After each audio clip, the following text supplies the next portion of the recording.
monkey chillin', gorilla, banana pillin', ape shit, your man's illin', evolution of a mad villain.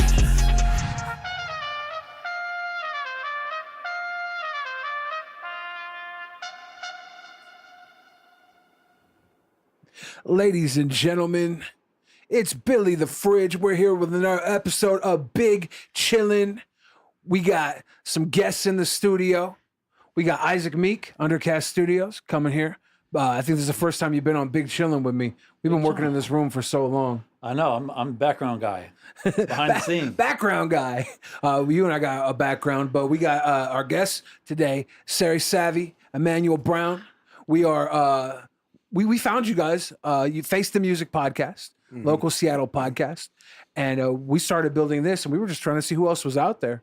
Yeah. So we got stumbled on you, and now you're here, and now we're gonna have a hangout sesh. Yeah, for sure. Everything should be good to go. If you want to lead off with anything, Isaac. I just wanted to say, first of all, I wanted to say thank you guys for doing what you do. The whole point of this podcast with you guys was straight up to say thank you for the community stuff that you're doing. And I'm saying that because I don't see that many other people doing what you're doing.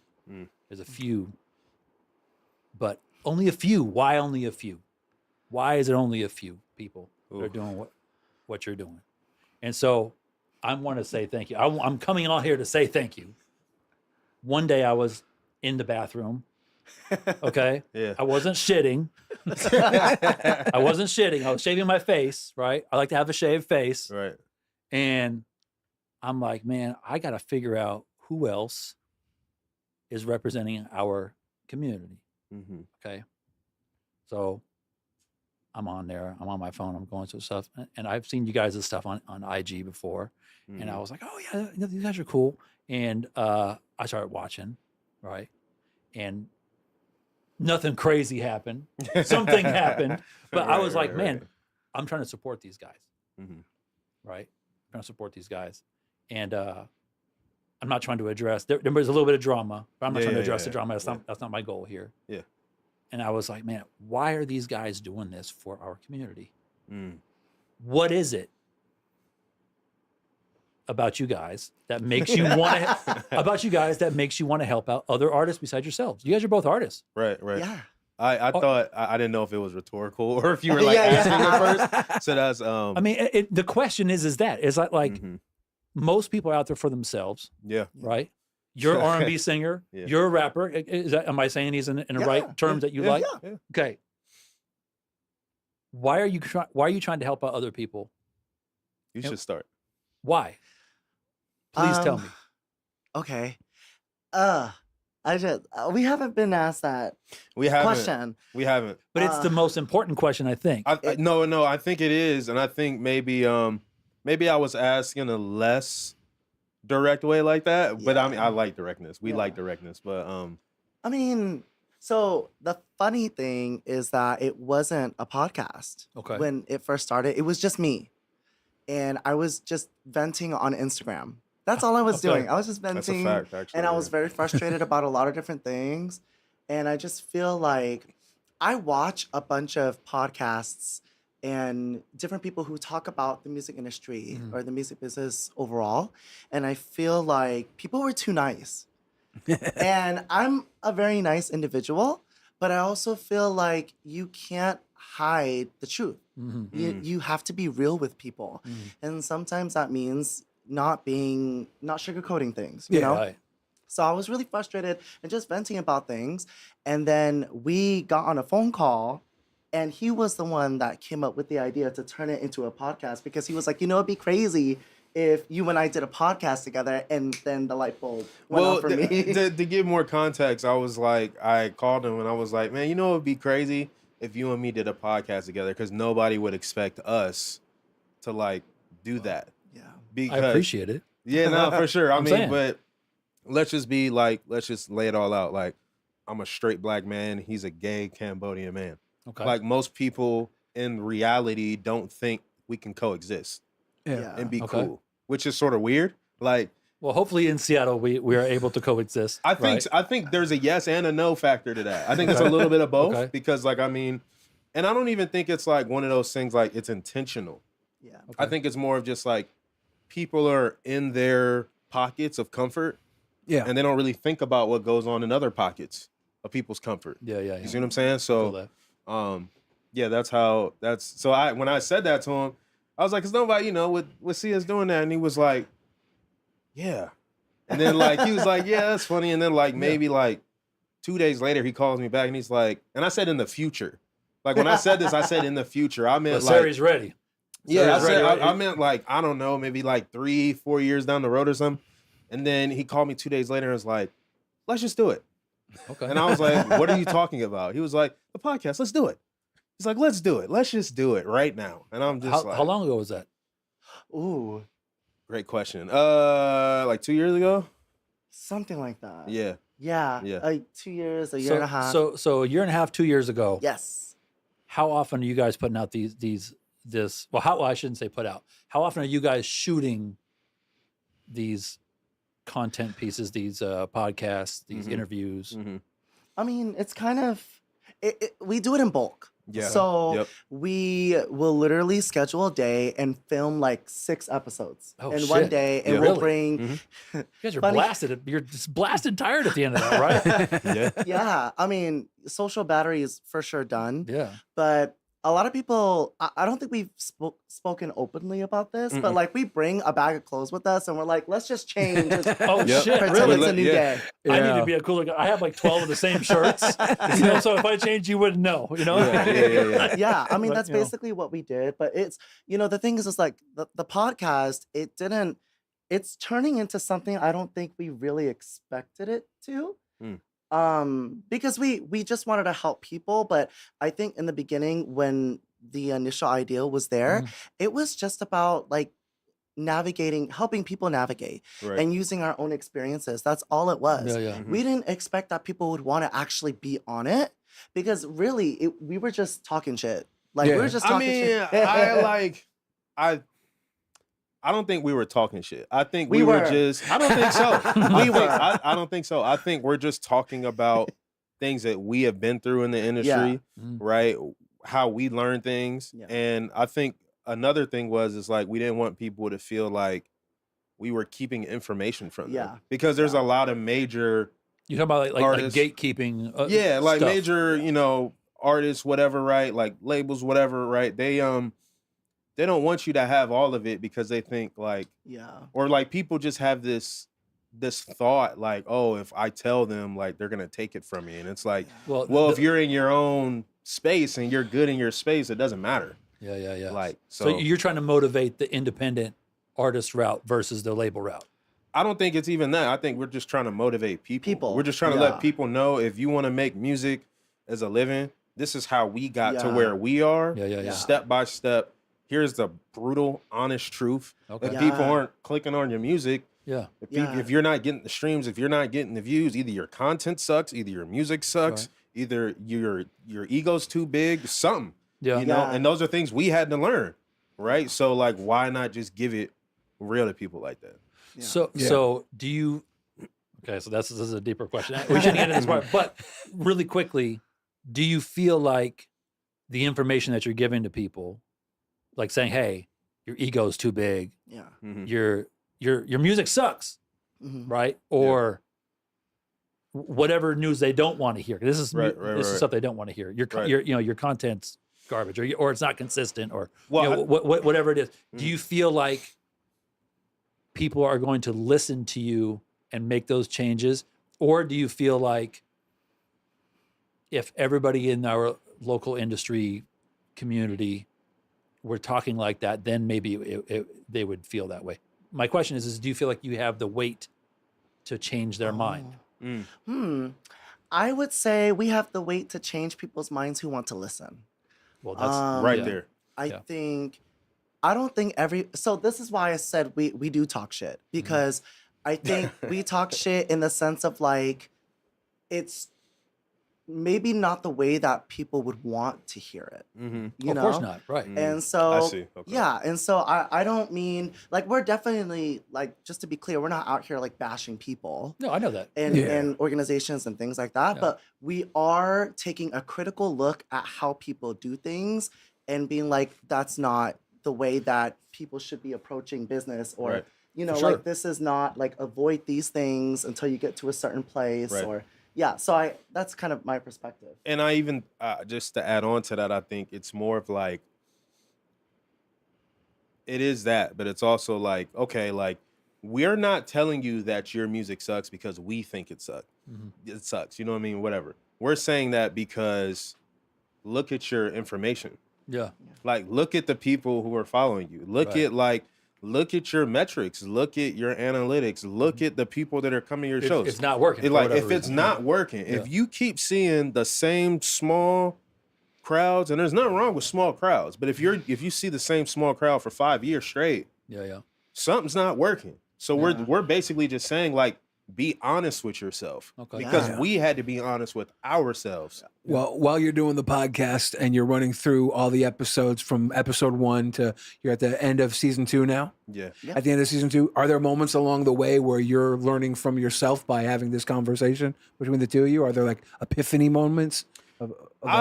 For me, I would say I don't think so, because we talk like we're pretty much on the same page. Yeah. But we're just two different people. Yeah. Like we're like I don't know how. But like we're just so like we just get it. You're locked in. Yeah, we're just locked Yeah. in. So I don't think it's really like that. I think if I'm surprised by anything is by the conversations in season 2 we've had. Yeah. Because it's like season 2 is the first season where we had guests on. Yeah. Yeah. Or like people who like, and the reason we wanted to do that, we didn't want to like bring on people who are like just our friends. You know what I mean? Yeah, Like yeah. that's cool or whatever. But like, no, like who are people that we have worked with that we know in the industry that provide value and can give you insight on like booking a show. Yeah. Like how does a showrunner look at that? How does the booking people look at that? How does somebody who works in marketing look at how you should market your music? Yeah. How And, should bro, you know? and thank you so much for doing that for our people out here. Well, because You know we what I'm saying? didn't For know real. how to do that. Like so Yeah. we had to figure it out. Nobody does, because Yeah. there's Yeah. nobody that's like paving a road for anyone else. So the Yeah. whole point of this meeting here, because I see you guys are paving the road for other people. Oh, And thank again, you. I mean, You know what I'm saying? Thank you. And I Thank mean, you. it comes back to like what Sarey says, if they want to take it, like you don't have, like we're Right, telling right, you, right, hey, right, this is right. what worked for us. Right. These are the people who are telling you this is how it works. So like, if you don't want to do that, cool, like go for All it. good. But we're just telling you what's worked for us. It's not going to work Yeah. the exact same way for you, and we stress that a lot in Yeah. our episodes. Like, hey, this is what worked for us. You should try this approach, but maybe tweak it to what you do, Yeah. because you can't do what somebody else is already doing. It's not gonna. Right. Have you been putting on shows or have you been getting on shows? Like, what's that aspect of like building the live entertainment? Wow, what a question. Well, I think so. I mean, we do shows Mhm. together very often whenever there is an opportunity at the table, or but obviously it's a lot of pursuing. Like it's not really us just sitting on our asses and just waiting for someone to come along. You know, I'll speak for myself. I wasn't really doing shows that often until I met him. Yeah. And I was on a completely different page, very oblivious to a lot of things. And then when I met him, things just started changing because we started feeding off of each other's energies. We started talking about like what our goals are and what we see in the future. And I think for me, that was used as like a stepping stone as to like, okay, I'm finally meeting people who are on the same page with me to be able to help each other. And I think that's why you get such a community feel from the podcast and things that we do, because that's the way that we operate. So when I met him, you know, it was really him who was reaching out to people. Yeah. And he would bring me and bring some of our other crew with him to come perform until we got to a place where we all kind of developed these relationships with the power players who like run these venues or like do booking or our production managers. And so he's gotten us to a point where we can book our own shows at different venues. But as of right now, Like I'm doing my own thing. He's doing his own thing. Mm-hmm. So, but I'll let you speak on that. That's But what I'm saying is that this networking, so you guys are saying you're a straight black man, you're a Cambodian gay dude, right? You guys are working together, and you were saying that is really like weird. Well, right? I think it's weird to the norm. Yeah. It is, right? But I mean, maybe it is. I don't know. It doesn't feel weird to me. But Yeah, me but, either. but whatever. The point is that you guys are networking. Yeah. Unlikely you would meet, outside of the music industry. Yeah. Well, we didn't even speak on how we met either. But yeah, for sure. So and maybe that's another question. But Yeah. but just the fact that you guys are networking together as two different types of artists, Yeah.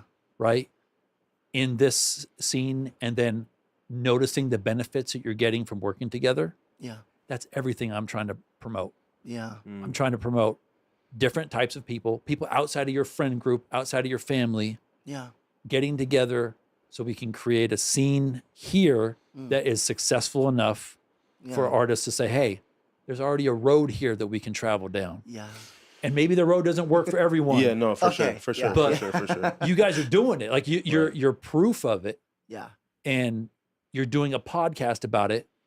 And that is like, I mean, my heart got bigger when I noticed that that's what was happening, because there's We appreciate literally that, man. Thank on you. one hand, I can't count the amount of people out here that do that for other people Oh. outside of themselves. It's very unfortunate. It is. It's I a mean, very- But unless, tell me I'm wrong. I mean, who else is doing it? No, no one. We're with you. I mean, and Is like that crabs in a bucket? Is that what they call it? Where everybody's kind of like Absolutely. crawling up on absolutely. Yeah, They yeah. pull Oh, you yeah, down. each other. Oh crabs in a yeah. bucket. Oh yeah. They keep pulling each other down Yeah. and if they actually help each other, Yeah. they can get out the bucket. Yeah. Yeah. Yeah, absolutely. Yeah.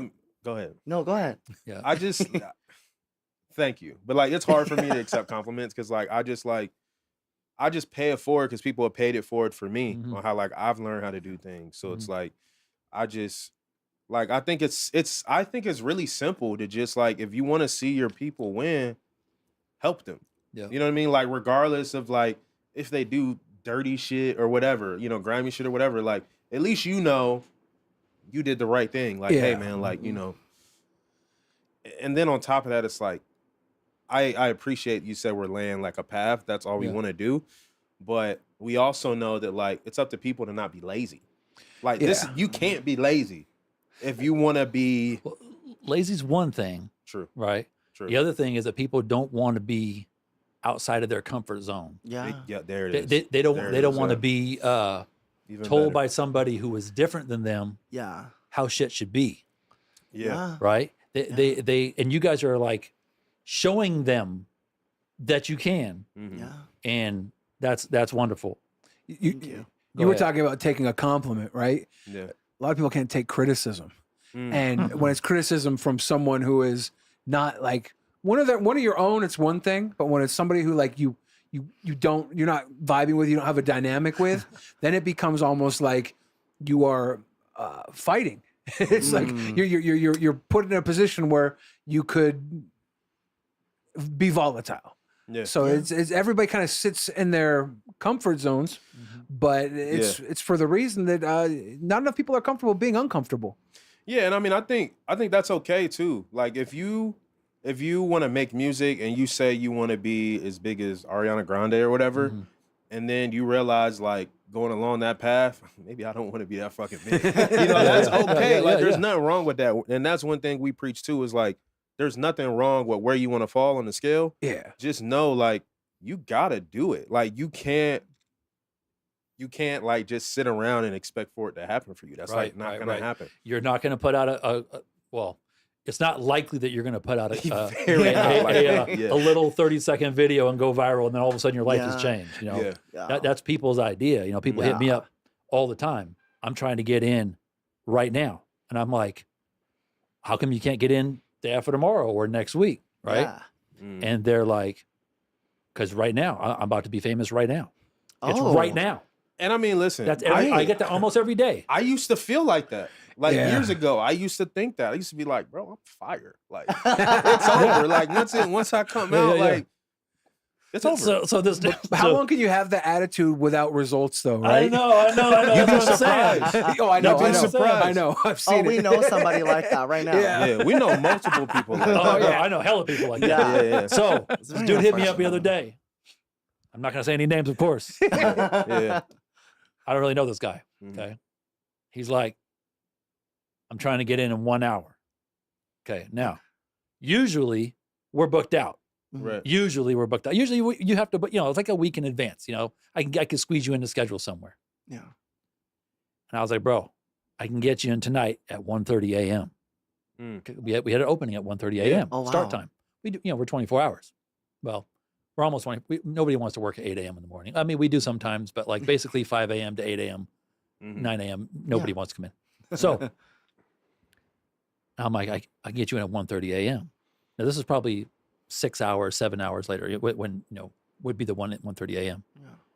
And I'm like, 3 hour session, 1:30 a.m. And he's like, man, you can't get me in sooner than that. I'm like, bro, this is 5, 6 hours from now. I'm like, man, 1:30 a.m. He's like, I'm way too fly for that. And he hangs up on me. But that's the balls. Wow. That's the balls on people. Wow. I love that Right? for them. And I'm like, I love that for you. and so you know what I call that? I call that, because I have it myself. At least I used to have it myself. I'm old now. It's called beautiful ignorance. I've been coining this for a long time. Mm. That beautiful ignorance is what got us here. That's Yeah. why you were an asshole. That's why you were an asshole. It's why I was an asshole. When you're young, Yeah. right? You are so confident. That beautiful ignorance, that confidence that it gives you, that I am fire. Yeah. I'm about to be famous. Yeah. It's right this fucking minute. Yeah. I need it right now. If I don't get it now, it's not going to happen. You know what I think was one of the I would love to hear like what was like the factor for you if you ever felt this way. But like one of the moments I realized like, dog, I'm not doing shit. It's like I remember I was in a meeting with somebody and I'm just sitting there just like watching how they do things, like how they talk, how they go about recording, blah, blah, blah. And I'm just like, oh shit, like this is like pro level. Like I'm still playing like in college. Like, cause like it's just like when like when you get to different tiers of sports or whatever. Well, I don't just I know what you mean. Yeah, you know what I mean? Or different tiers of cars. Okay. You know what I mean? There's a difference between a Honda and a fucking Bugatti. There is. You know what I'm saying? Like, and when you start getting up there, you're like, oh shit. Like, oh, I thought I was like good. Mhm. No, they're good. Yeah, like yeah. they really like people be like, oh, I do this. It's like, no, they really do this. Like Yeah. you're trying to get there. Yeah. So I think once I had that approach, it's like I just constantly keep that in my brain. It's like I'm not there yet. And that's what pushes me to keep being better and better and better and better.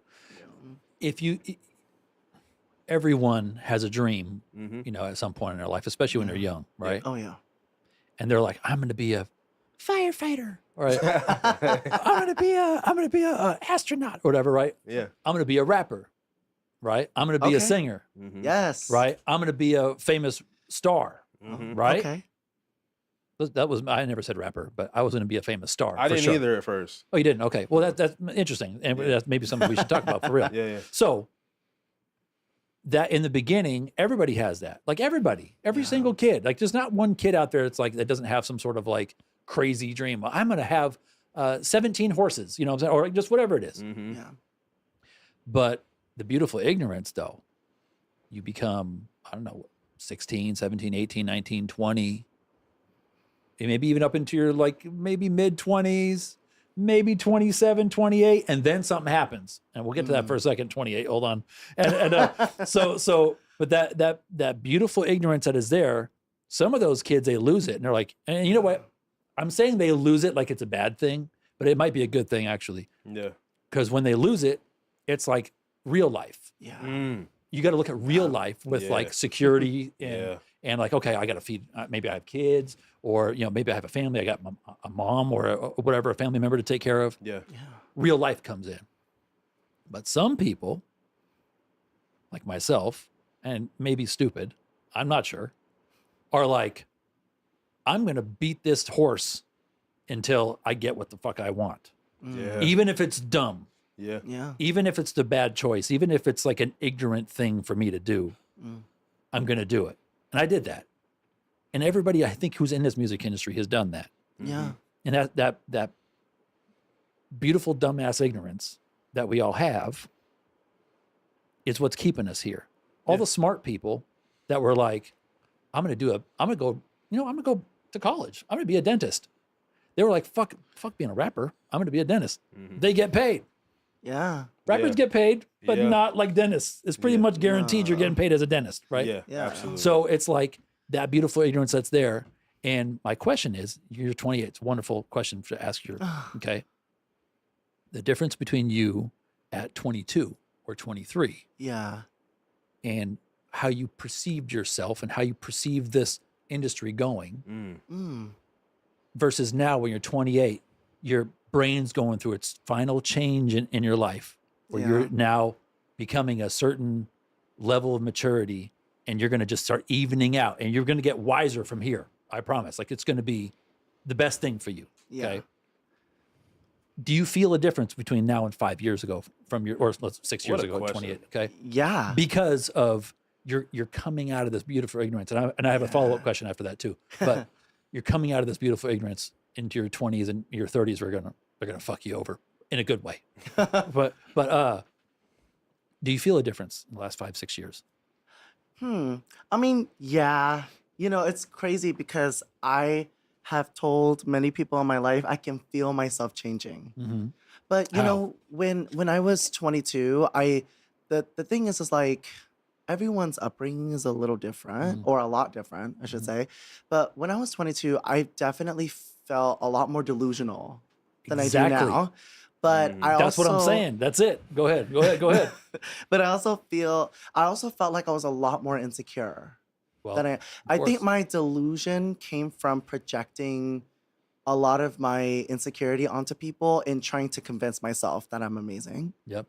without actually feeling amazing. It's the fake it till you make it sort of. Yeah. But I also feel like, I mean, our stories are very different, you know, like, but that comes with like years of experience. Okay. Before we did our podcast, before I started taking my music very seriously, I was already signing record deals. I was already doing things. Yeah. So like I had been through the system already. And so like the podcast was my outlet to be like, this is not what you guys think it is. Yeah. And I think the like that sense of like emotional, what did you say it was? Beautiful ignorance. Beautiful ignorance. That's what it was. Yeah. I feel like that went away very quickly for me because I just like was experiencing it already with like, like I had dreams and then I was lucky enough to be in certain rooms with certain people and see how things really go. And then I was like, okay, maybe it's not what I thought it was.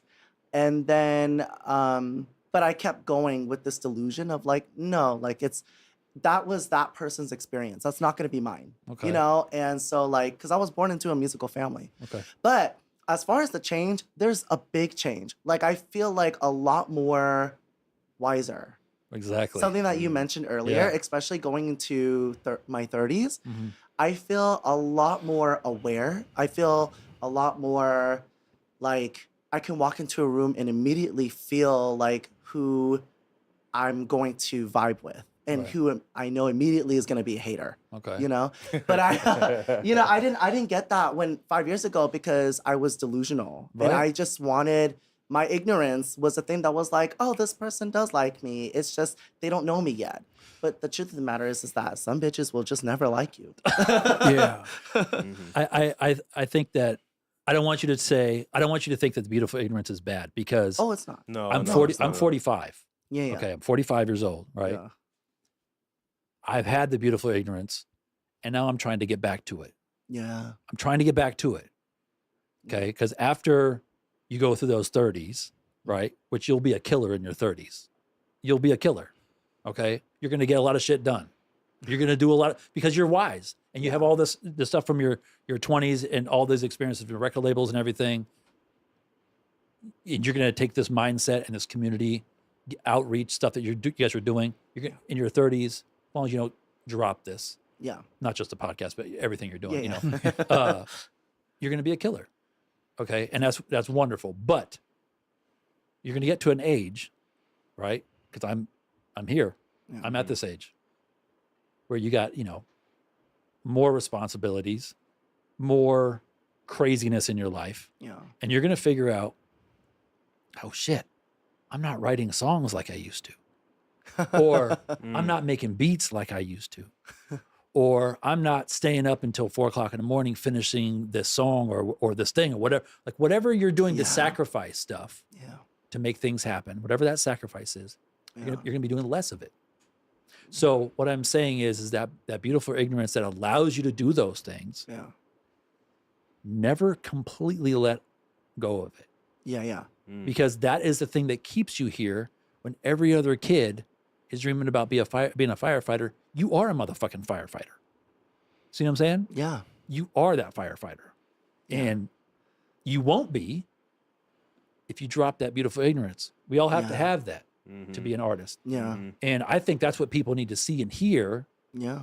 on your podcast. They got to be like, it's this special thing that makes them an asshole. The thing that you want to say, hey, bro, your content ain't fucking working. Yeah. Your shit isn't fucking working. Your songs aren't good enough. No. You're not getting any likes on your photo. Like your photos suck. Like you're everything sucks, right? Everything. Everything sucks. Everything sucks. Right? And maybe not everything, but like the point is that they're still doing it Yeah. Yeah. when everything sucks. Yeah. So they need to tweak their ways to make it so it doesn't suck. Yeah. And then that beautiful ignorance will float them right down to their dream, right down to be the firefighter. When you choose this path, there are ups and downs all the time. Yeah. Sometimes you're fucking on and you're like, everything hits, everything pops. Yeah. And then it's dealing with when you're not on, like trying to get back up. Fuck, bro. That's the hard one. Because it's so easy when you're not on to go and become the dentist or whatever the other thing could be, Yeah. And it's always knowing that you got to step forward into that dream or else it will fade. Mm-hmm. And people too, like the Yeah. people you lose along the way, Yeah.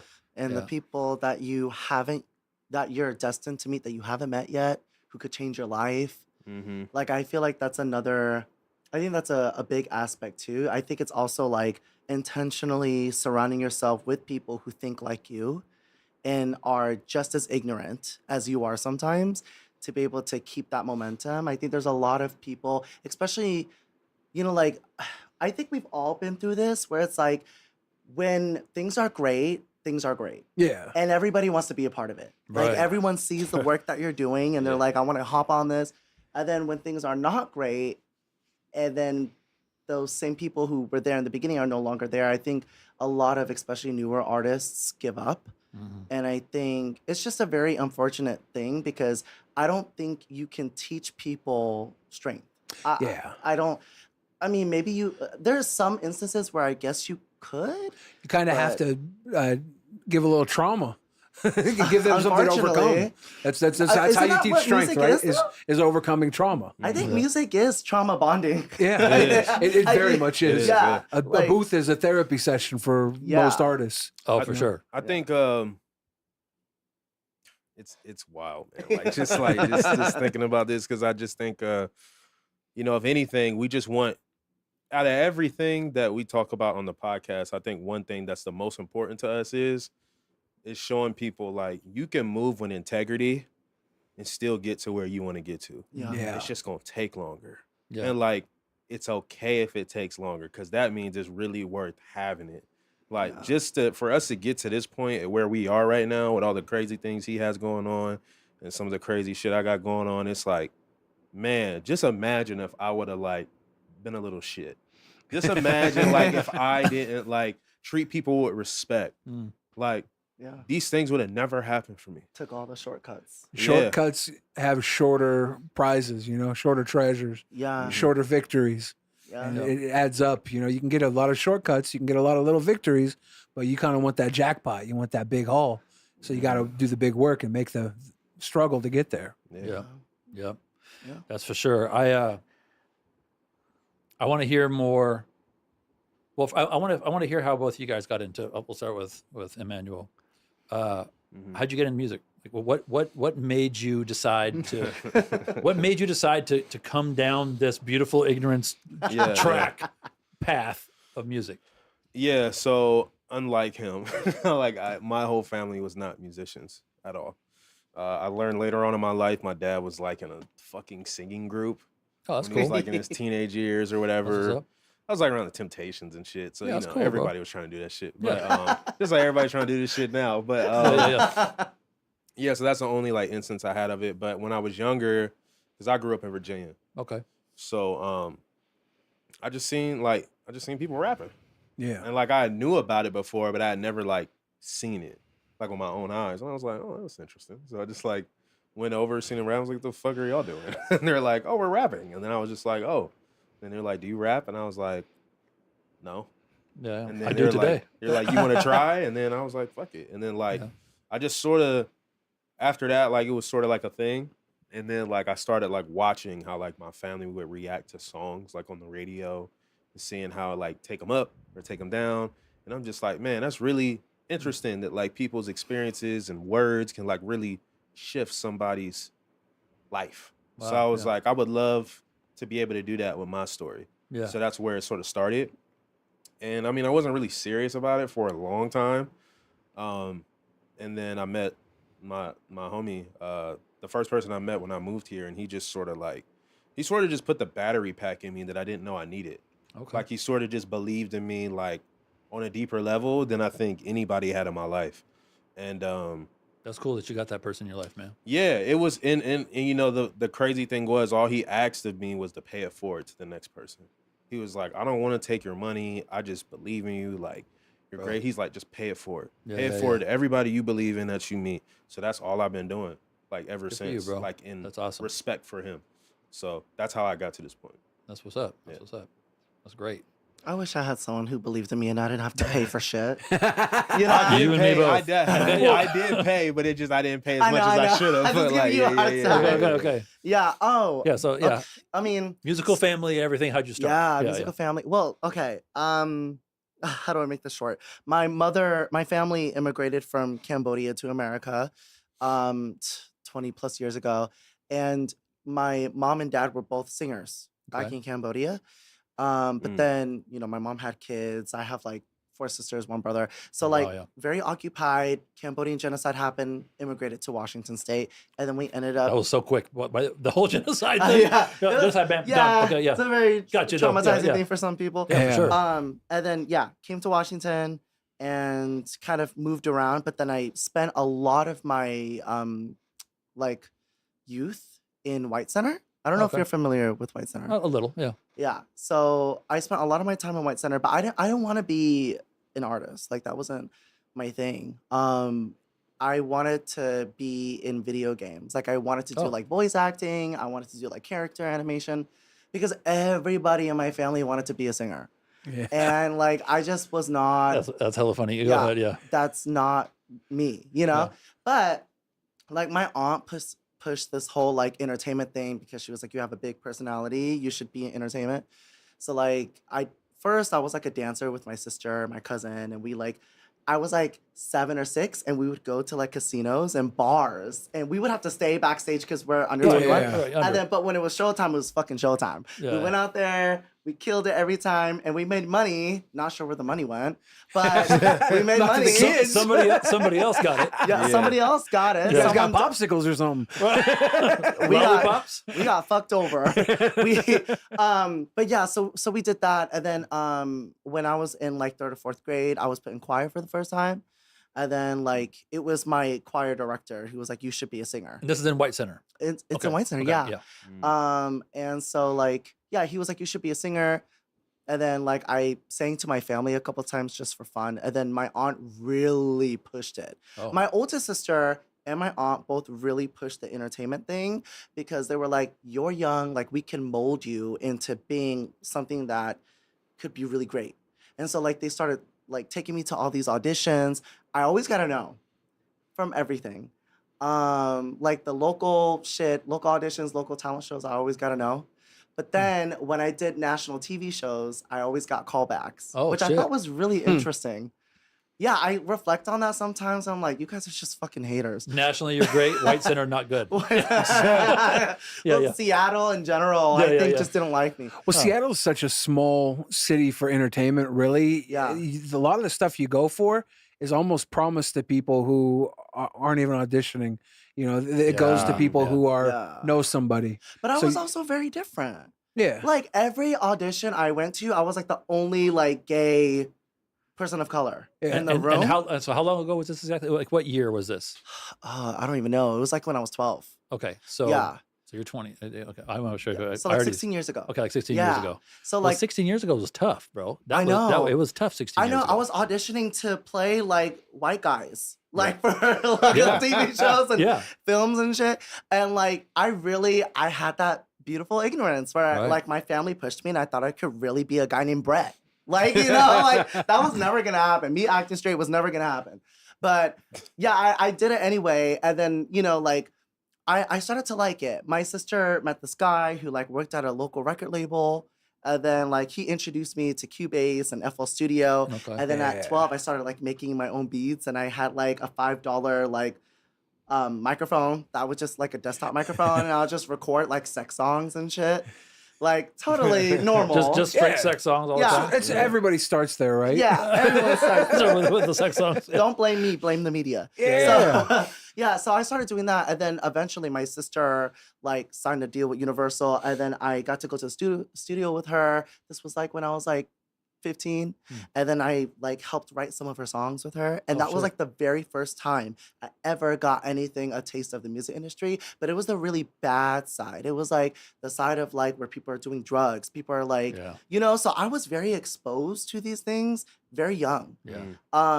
I just knew that I knew from a very young age that none of that was right. Like every time I felt uncomfortable, I trusted my gut. I trusted that.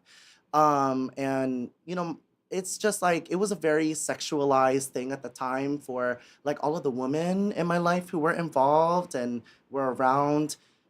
It wasn't ideal.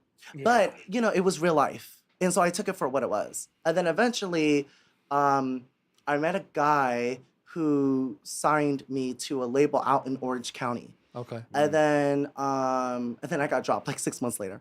I wasn't that great.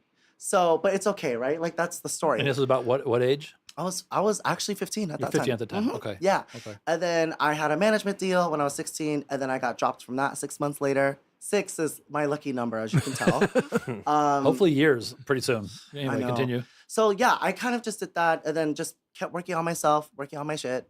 And then eventually met him because we did a show together. Yeah. This is like 2019. Yeah. So for years and years and years after I got dropped from my management deal, I was just like doing music I didn't have direction, basically. Right. And then I met That's him. crazy. Yeah, I met him, and then like it was so weird because I met him, and then all this shit started happening.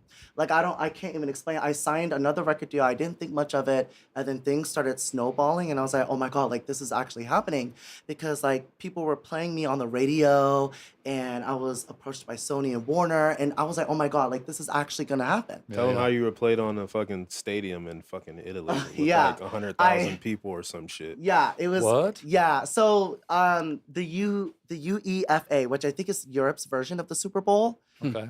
they like played my song at the stadium, the San Siro Stadium. Wow. There during one of the championship games. Wow. And it was like a week after the song came out.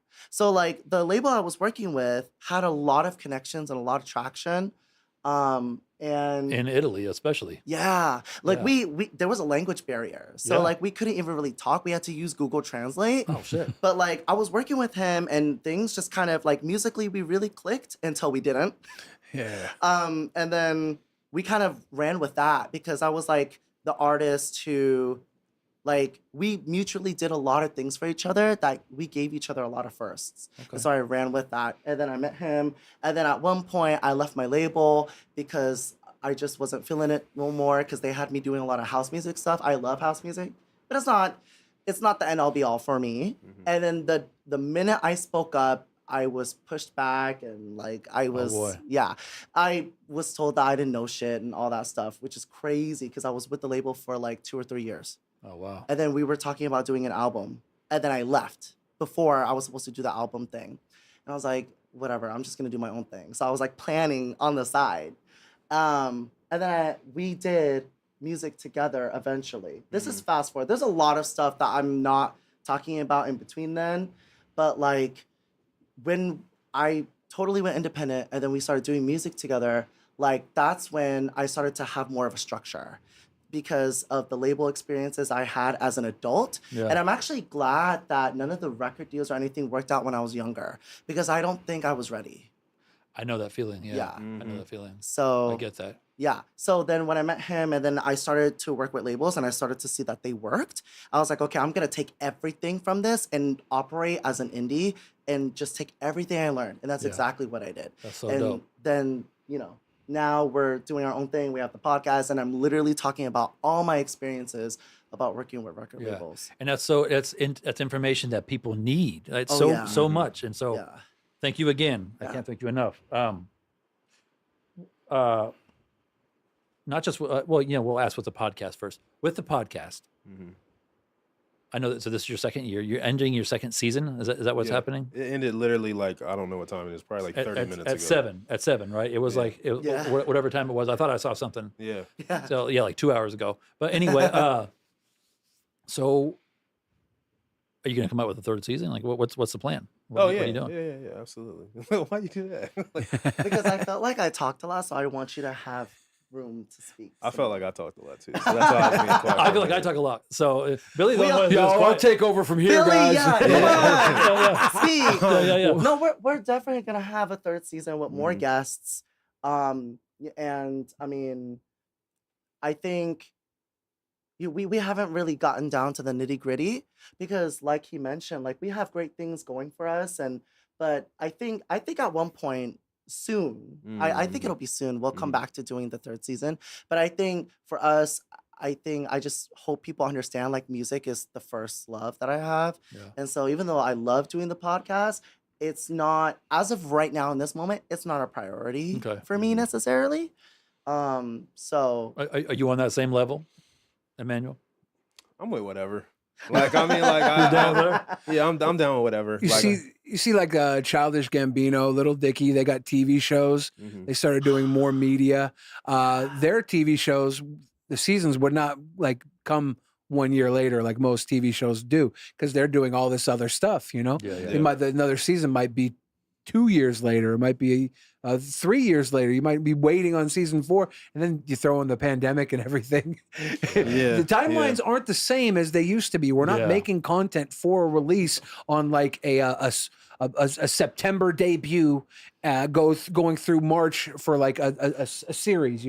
It's for streaming. It's for on demand. It's for consume content. So it's changed. You can have season 3 start whenever it makes sense for season 3 to start. That's Yeah. where we're at right now. Yeah. It's Yeah. real. So with that season 3, do you guys have any like upticks, upgrades, level ups that you're going to do versus season 2 for all your guests? definitely Or for visually, yourselves? definitely visually for sure. I think that's the biggest one Yeah. more than anything. And then I would say like we have some guests that we're gonna have come back on that were on season 2 because like just on the timing of how we were recording it, like they needed to be somewhere. We had to get on to the next person. Yeah. So it was like they were like, man, you gotta bring me back. I didn't really get to like dig in like I wanted to, especially like our marketing friend. Like she's like, I didn't get to tell the people about blah blah blah. And Oh, we're man, like, that's so good. we're though. like, okay, cool. yeah. We're like, no, That's so great. absolutely. Yeah. And then we have some other people we want to bring on. Like we want to bring on cinematographers that we work with because we think it's important to like have conversations about like, all right, you're an artist who's hiring a cinematographer, videographer, or whatever. What are the things they deal with artists that they hate, and what are the things that we deal with that we hate about them? And like, so like, let's bring this like common understanding of like, hey, I ain't look at it like that, but maybe you should look at it like this too from our side. You know what People I mean? have no idea how to even Exactly. make it happen because the road's not paved, right? Yeah. And that's one thing we always talk about too is like, I think that's another reason we did the podcast too is like, we're telling people our experiences about dealing with certain things Oh yeah. and how we had to deal with it. And then we're talking to other people about like, well, like we just had one with a producer named Koda, who's like a good friend of ours. And it's like, he was giving us his side as a producer, engineer, like, oh, I hate it when artists blah blah blah, or like this and that, and we're just like, well, we sort of don't agree with that. And like, but we got to like have a conversation about it to like get perspective, because I feel like there's not a lot of perspective that people are getting from each side. That's good. So that's the level up with that. So visuals, more conversations with people that you already had. Obviously, you're gonna have new people on there. Absolutely. And is there an end goal with this podcast scenario? Is it going to be ongoing? Do you guys have something set in your mind? Like, I don't. 5 years, it's over, or I mean, what are you gonna do? No, I don't think there's no. I mean, I think the end goal is to just help people in ways that we can as we navigate on our own. So like, I don't think learning, and I think you all could agree with this, the learning never stops. So therefore, there will always be shit to talk about. There will always be something that changes that we want to tell people so that they can stay up to date. But there's no end date. I think we're kind of just doing it. We're just trying to passionately give back until it feels like we can navigate and work off of a branch to possibly do something else that's even bigger, maybe. I don't think that we'll scale back. I think from kind of this day forward, we're always going to be moving bigger. It's sort of scary in a good way, because like the bigger it gets, like the more like our brains are just gonna be like, we got to do this and blah blah blah blah blah, and it's just like, it's wild. It's just wild. That's real for sure. Do you have any like unofficial dreams for like how you're going to make it bigger kind of podcast, or maybe it's not even a podcast anymore? What's anything you guys talked about or turned over in your minds a little? I dream big. Okay. He does too. I think in my friend group, I'm like the very extravagant, bougie, facts, all of that. So yeah. So if I could, I would turn this into a real life TED Talk where I would bring students who are both aspiring and professional musicians and kind of people from all walks of life to come in and be able to do meet and greets and talk to people, almost like a kind of like the mixer we went to, like a conference type, conference type of thing where people can actually go talk to people. Yeah, get some face-to-face time with people. Yeah, that they would maybe never meet in their whole life. Yes. Yeah. I mean, and it's crazy because I think like the scary part about it is like it's very possible what he's talking about, because of some of the connections he made on his own and I've made on my own. Like, I definitely can see that happening like sooner than later.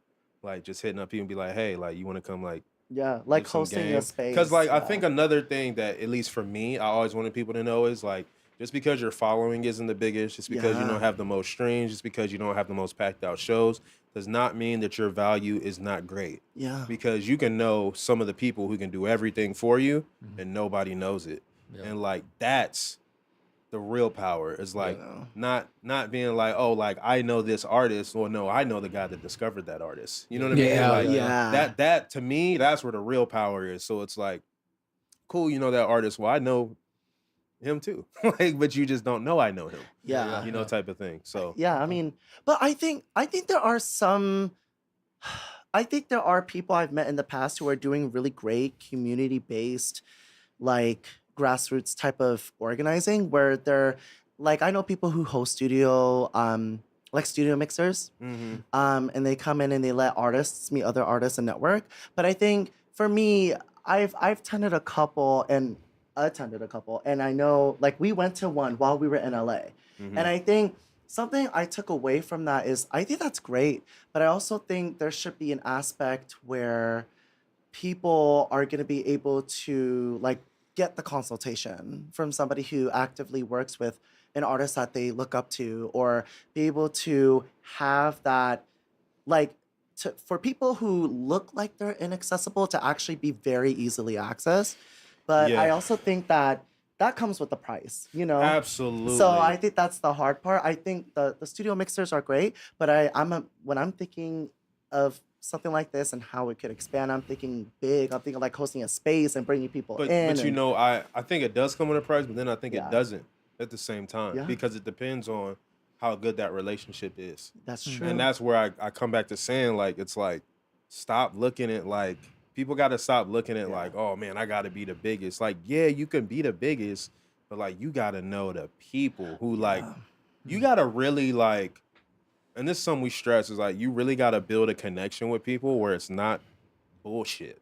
Yeah. Like it's honest, it's real, It's and not they know it's transactional. real because once they because once they know that, they'll come do it for free.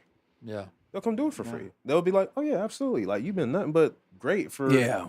however long. So like, yeah, whatever you need. Oh, you need 30 minutes from me? Yeah, sure. Turn it on right now. Love that. Boom, boom, boom. Like we've seen it. Yeah. You know what I mean? We've seen people do it. Like, I mean, we just came back from LA and like I had a meeting with a person that I never thought would sit down and have a conversation with me for an hour and a half.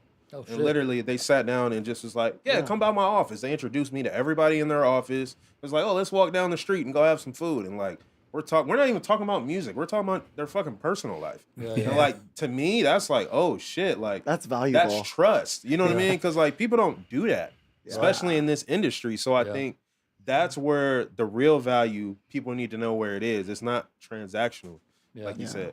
It's those good relationships, man. I know it. I know it.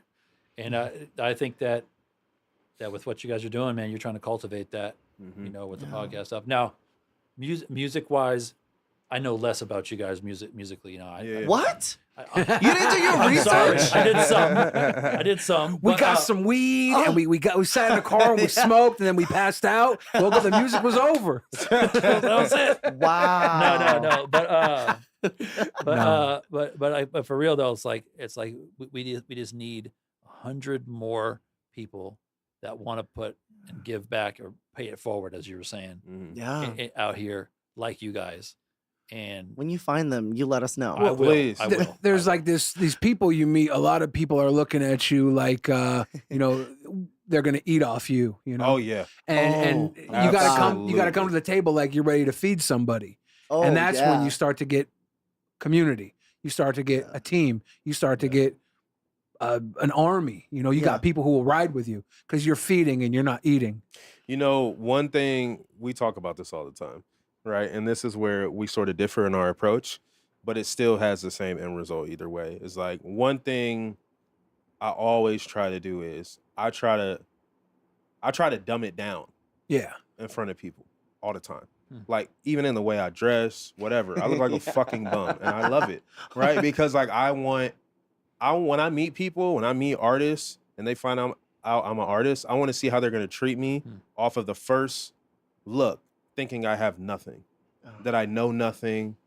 Like we're like, because most people, when you come into a conversation, if you've never met them, you start here, Yep. right? And within that conversation, they're going to decide like where they put your value. Yeah. Yeah. Right. And I want to see how you treat me when you think I have no value. Isn't that Because so then sad? that's going to tell me Right. everything I need to know. Right. Like, oh, okay, like you're talking to me like I don't know shit.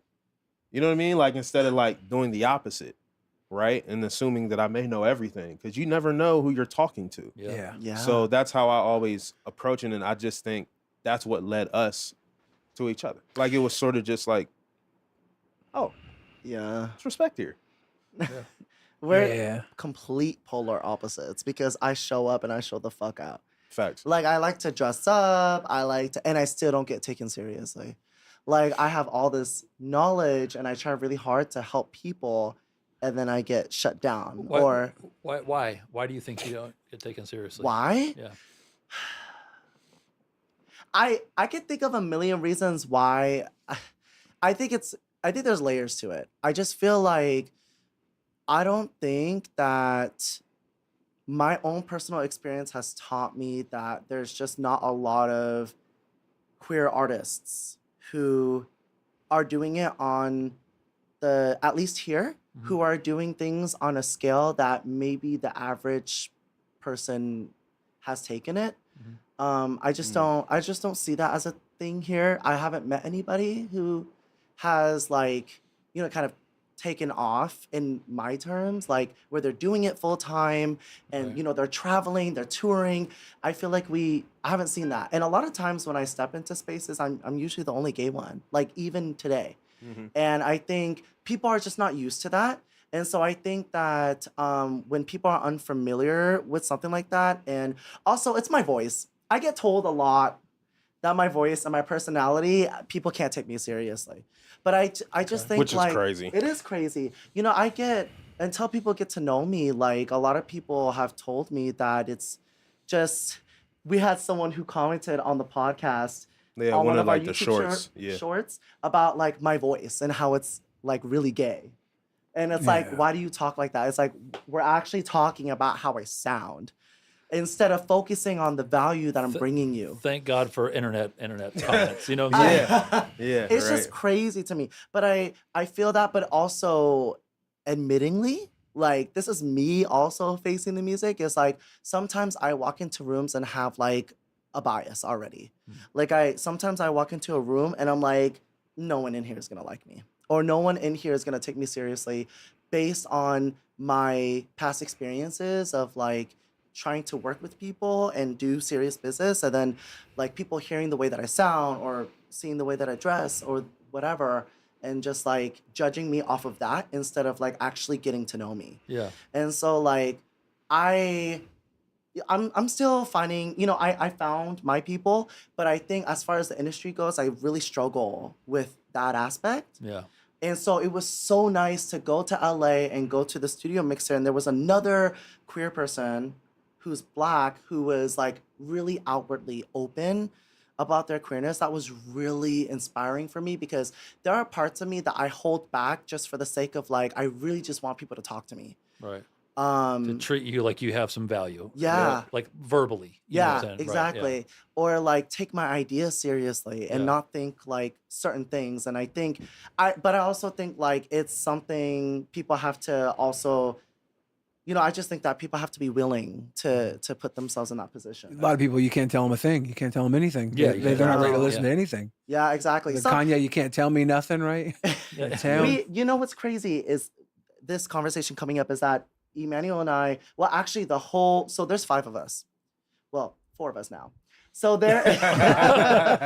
there's 4 of us. Okay. And we have had numerous conversations about like, no one takes me seriously until he shows up in the space, or until That's crazy. this person shows up. And I talk about it all the time. And I tell him specifically because we show up in a lot of spaces together frequently out of everybody.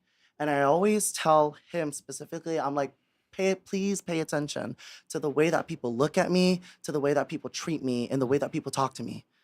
And you will see exactly what I'm talking about when I say people don't treat me with the same respect that they treat you. But when you are there and you treat me with respect, then everybody else in the room will treat me with respect. And it's sad that it's like that. It sounds so crazy because like I mean, I know I've seen it. I mean, not here, but you know, Okay. and not with you guys, but I've seen it, so I know. Yeah. I know what it is. You know, I know what it is. So it is crazy. But there are also things about you that I will also never understand. Like, I'm not a Black man in America. You know, I'm not. But I am somebody who's faced a lot of my own unique adversities.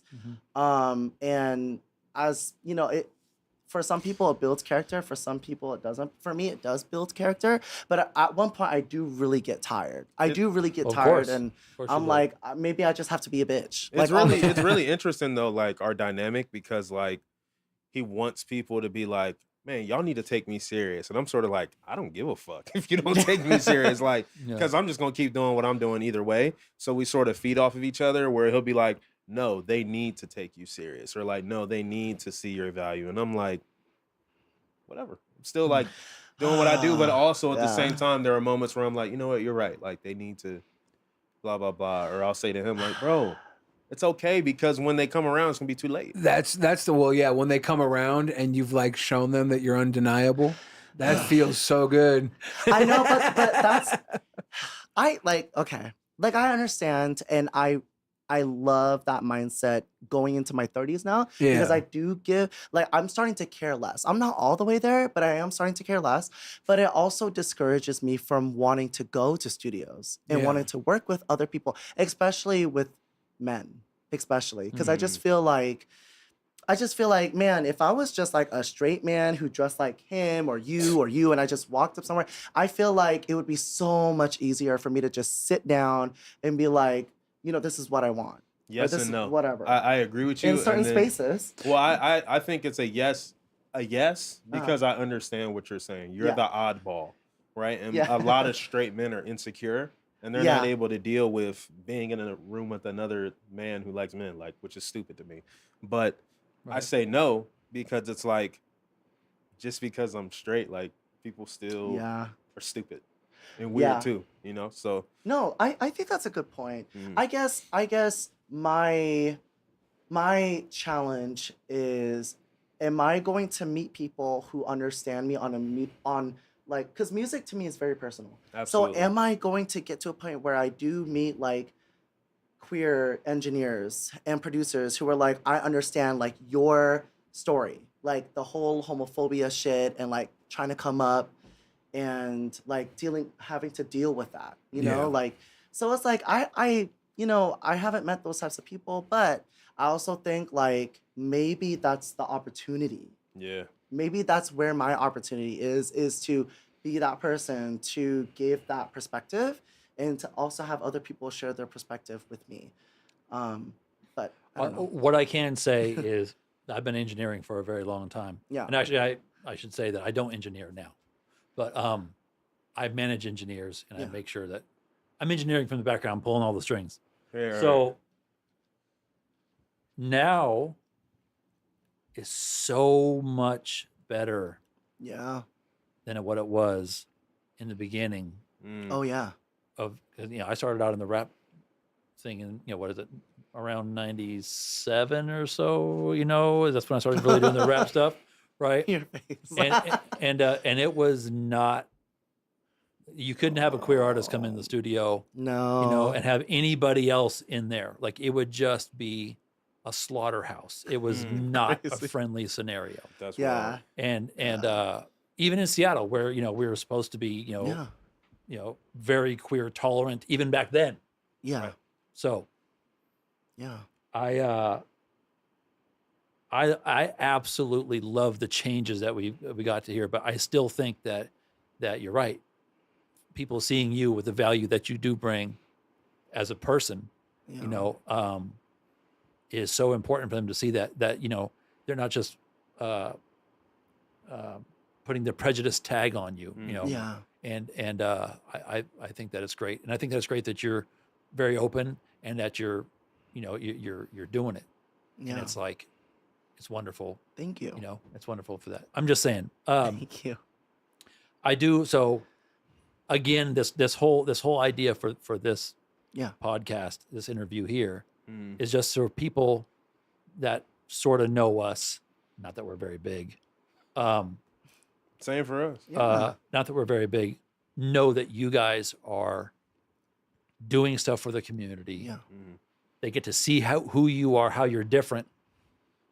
The other people by the way, that are doing these other podcasts, they're only getting their type of people into their group, their Mm. podcast, only their types. And so I love that that's why I like that you guys are so different. I like that you guys are bringing in different people. I like those things. And again, Yeah. I really want people to know who you guys are, in hopes that maybe they contact you to get on your podcast. That's just really it. That's Thank the you. whole goal here. Yeah. And I can't promise you anything, but I hope that what we do is worth it. And just so you know, well, I shouldn't speak for Billy, but I'll speak for myself. Billy, you can talk on your own for this, but Yeah. but I've been doing this for a long time. I'm one of the oldest people in this industry nowadays, that's still doing music. And at least in the rap hip hop world over here. And most people don't really know me. I'm kind of behind the scenes. I'm the guy that's orchestrating things, but I'm not out in the public. I'm not trying to be No. known like that, Yeah. Yeah. And I'd be known, but I'm not looking for it. That's not my passion, Yeah. right? Mhm. So we've done a lot of events over the years. We did some undercast sessions back in like 2016 or something like that we would get a bunch of people that don't know each other, hopefully that are unlikely relationships, right? Yeah. Two different types of people, pretty much where they're like, nah, I'm not fucking with that dude. I'm like, yeah, you are. You're going to fuck with that guy. We're going to do a song together. You guys are going to have a great time. Mm. Yeah. You're going to network. You're going to get to know somebody different, and let's do this. I'm paying for it. Let me do it. Yeah. let me make a video about it. Let me film it. Let me love put that. it out. Right. Love that. We only did 31, 30, The 29, only. 30, only 30 episodes. That's okay? crazy. Only? That's crazy. But it was a lot. It was a lot because Yeah. we were making beats, we were doing recording, mixing, mastering, video. We got the people together. People were angry at each other. Like I don't want to fuck with this guy. That person's not like who I am. I'm from this set. They're from that set. Like whoa. I'm like I don't even know that stuff. I want you guys to get together because it's going to be good for you. It's going to be good for our community, right? Yeah. We did that. It burnt me out. It burnt me out. I bet. And I miss it, but I was also forcing content. And you guys know when you're forcing content, you know what I'm talking about? Where you're like, we have to make this better than the last one. So you have to force the content. I hate that. And you see it with YouTube, bigger YouTube channels where they're like trying to reevaluate their whole perspective just to make sure their content's big enough for trying to follow the algorithm or whatever. And not that we were ever on the algorithm pulse at all, but the point is that I really share that community and the networking and the education that people would get and the opportunity to speak to, a club owner or a manager of some sort, or an artist, or a cinematographer, or whatever, like to speak to somebody to get their perspective. It's like, that's so valuable. I never want you to stop. I never want you to, I know that you will eventually, but like, I never want you to stop doing it because that pay it forward is amazing.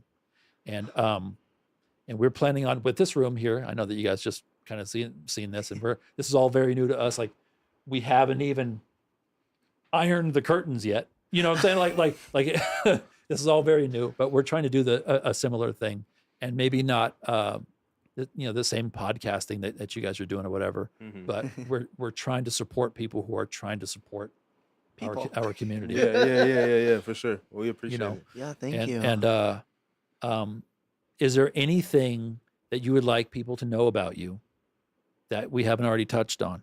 And think about, and these are for people who would maybe want to know you as a musician, or maybe want to know you as a community member, industry community member here in the greater Seattle area.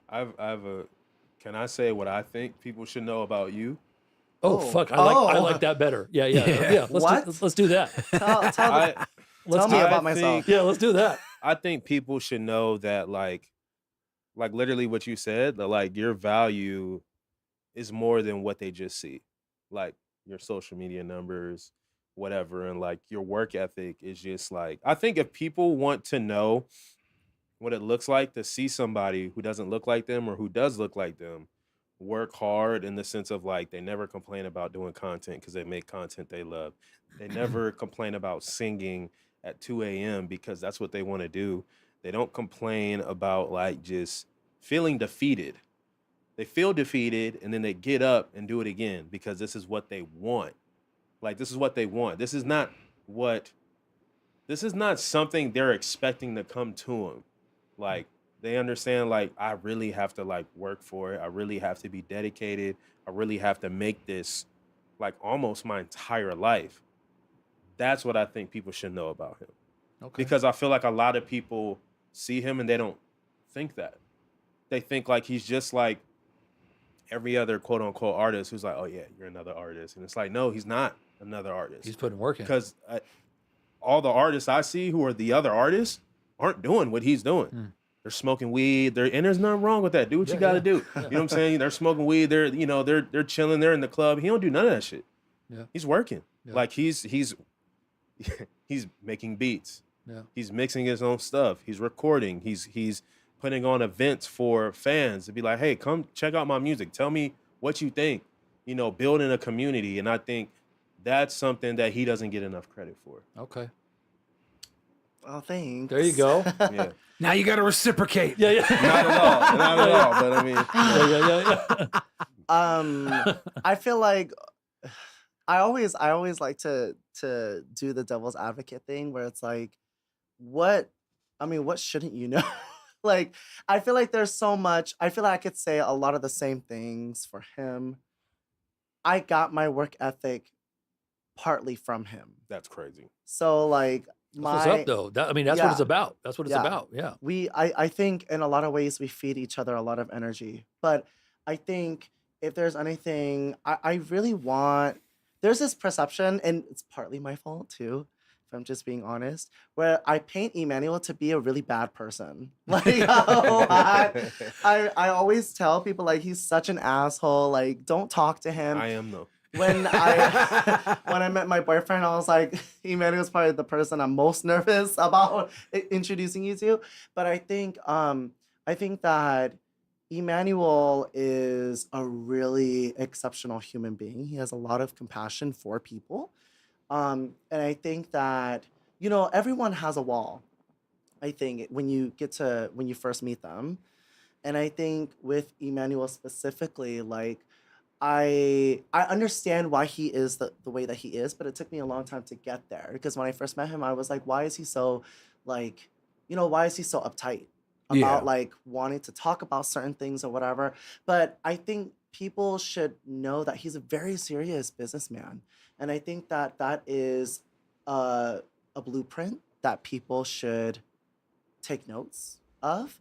I think that if people like, if somebody were to come up to me and ask me about like marketing or ask me about conducting business or writing emails or anything, I would bring them to him. Like I would tell them to go to him because he's the guy that, as an independent artist, because I did work with a lot of record labels, like he's taught me a lot of what I know as an independent artist. And I just feel like he's someone that is approachable, but I also think that he also has a lot to offer. And I think that what you said about me, about people kind of overseeing the value, I think that even people do that with you in some cases, because I think it's for the same reasons, but I also think it's like, you bring so much. I think that everyone in this room brings a lot. I don't feel like I have to get to know you to know that. I see the space and I'm like, you bring a lot of value to the community.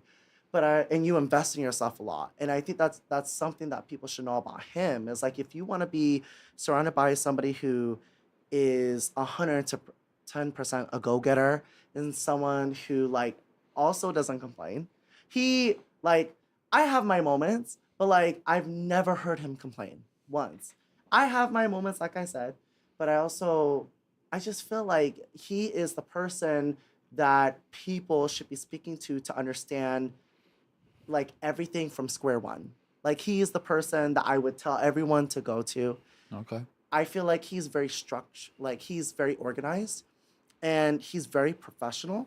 And I think that sometimes he gets a bad rep because of his attitude towards certain things. But I feel like if people understood the context of like what he has gone through, just like every other creative person in this industry who's been burned before, I feel like they would be able to understand that this is somebody who's in it for the long haul. Something that I used to tell Emanuel a lot is like,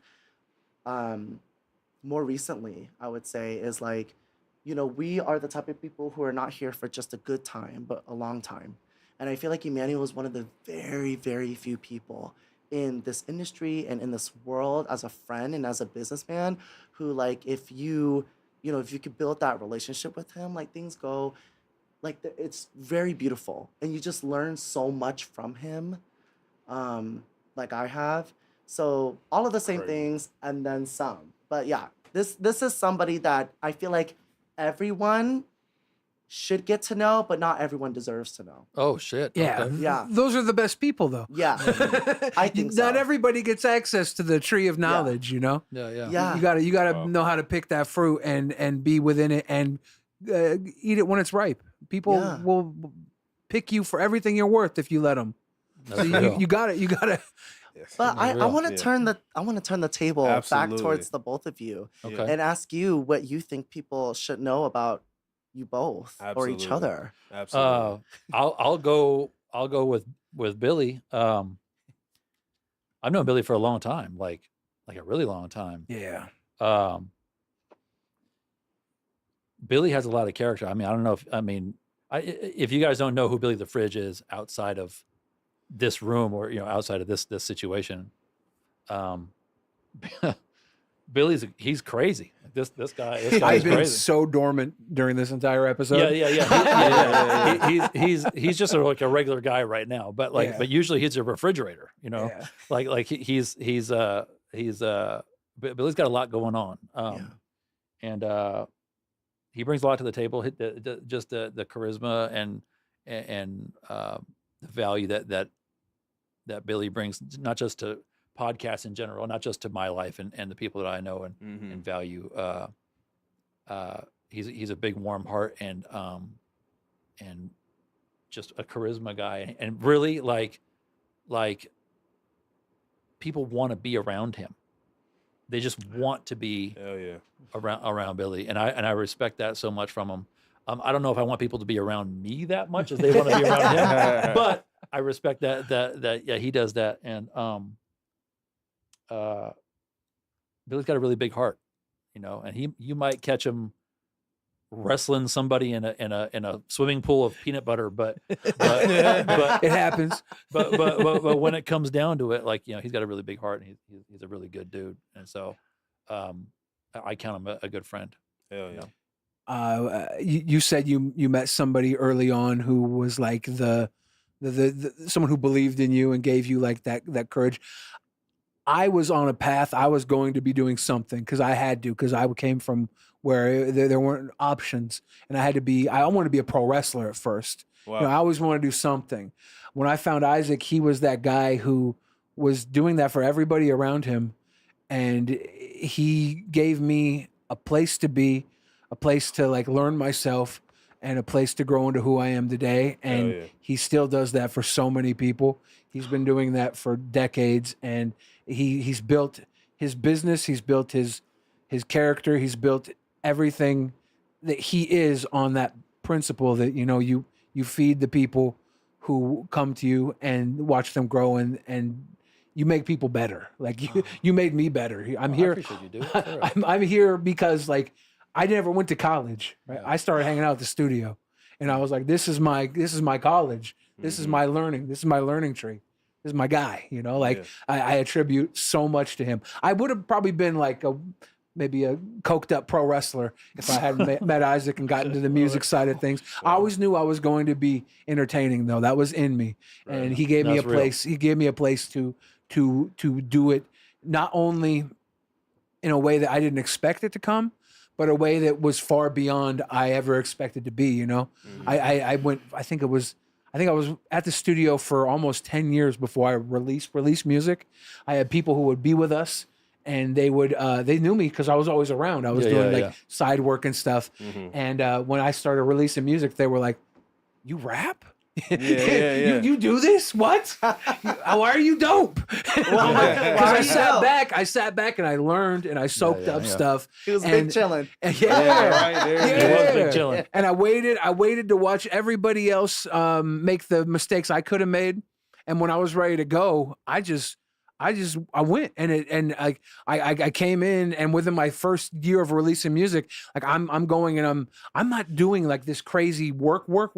Like I see the way you work. I know the way you all probably work. I have this thing where I don't know if it's luck or what, but my first year I released a mixtape, and I'm like hearing myself on 3 different radio stations, local. That's fine. But it's like I'm not sending stuff out to people. I'm just getting picked up.